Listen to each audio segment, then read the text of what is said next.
Well, now to a CNN exclusive, the top two Democrats in Congress, Chuck Schumer, Nancy Pelosi, they are sharing their strongest support yet for Biden 2024 campaign. At an incredible venue, we should note. In their first joint interview with CNN's Jamie Gangel, they discuss what it was like to negotiate with former President Trump, all while enjoying a little mushu and dumplings. I think some shrimp was thrown in there as well, at their favorite Chinese restaurant. There's a CNN poll that just came out that shows there's little appetite on both sides for a Biden-Trump rematch in 2024. You're stepping aside. Do you think President Biden should step aside for a younger generation? I think President Biden has done an excellent job as President of the United States. I hope that he does seek re-election. He's been a great president. Look at what he's accomplished. You a lot of think he people should run again? Yeah, he's done an excellent job. And he runs, I'm going to support him all the way. Right now, Donald Trump is the only Republican who has announced he could be the nominee. He could be president again. You've been through the first presidency. You've been through January 6th. What would it mean if Donald Trump was reelected president? I don't think it'll happen. The American people have gotten wise to him. Took a little while, but they did. I don't think that we should talk about him while we're eating. See? Really? Another Trump presidency? You call Donald Trump, quote, insane. I think there's a need for an intervention there by his family or somebody. You know, I don't think he's on the level now. Joining us now, two CNN political commentators, S.E. Cupp and Maria Cardona. You know, usually when you do interviews at restaurants, the food is a prop. They ate. I mean, they really enjoyed whatever they were eating, which I love about this interview. But let's get to the content. And Maria, let me start with you. What else were they going to say about a Biden 2024 campaign? Nah, he should hang it up. I mean, what's the value of hearing them say they're all in when the polling shows that Democrats and Democratic-leaning independents want someone else? I think it's hugely important, Victor, because what it does is it reminds the American people of some very important facts. That this has been an incredibly accomplished administration and president.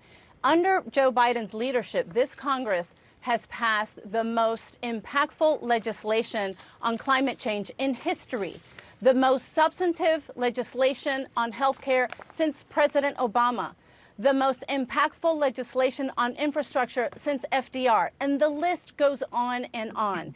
And Joe Biden has led this country in the last 2 years with dignity, with aplomb, with empathy, with compassion, and during some of the most challenging and divisive environments that we find ourselves in, except, you know, not counting the Civil War.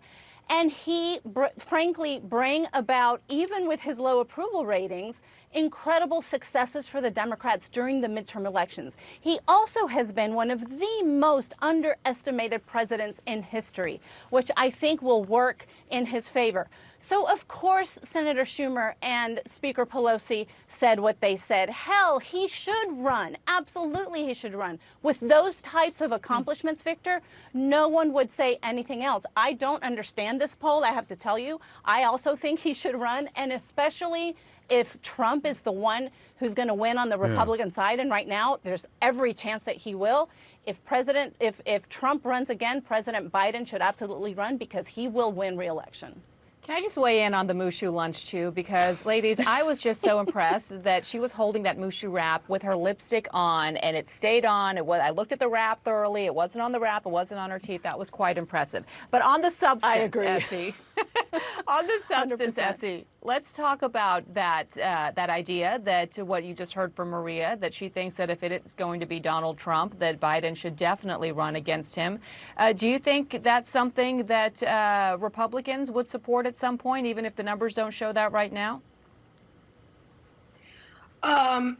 Like a Biden ticket? I mean, at their peril. He's the only one to have beaten Donald Trump before, and Maria's right. He's done a lot of things, and he's been underestimated. And let's not forget, he's only halfway through his first term. But I actually think it is a big deal that Chuck and Nancy said what they said. And they didn't have to say that because, you know, as you guys both know, we have journalists at CNN who have stopped Democrats in the halls of Congress and asked, should Biden run? And some have said no, or hedged, or said, I don't know, or I don't think he will. That's a bad look for Biden. More of Chuck and Nancy saying, of course he should run, is exactly what he needs. He needs that kind of support. And frankly, why I've been saying he should announce sooner rather than later. So that question is completely off the table. And you hear more of Chuck and Nancy's saying, of course, we're glad that he's running. There's no one else. Essie, I was going to leave this to the end, but what my executive producer just told us, I can't let time run out without bringing it up. The NFTs, these Trump trading cards that were $99, we all laugh, they have all sold out, and Trump made $4.5 million. He needs the money.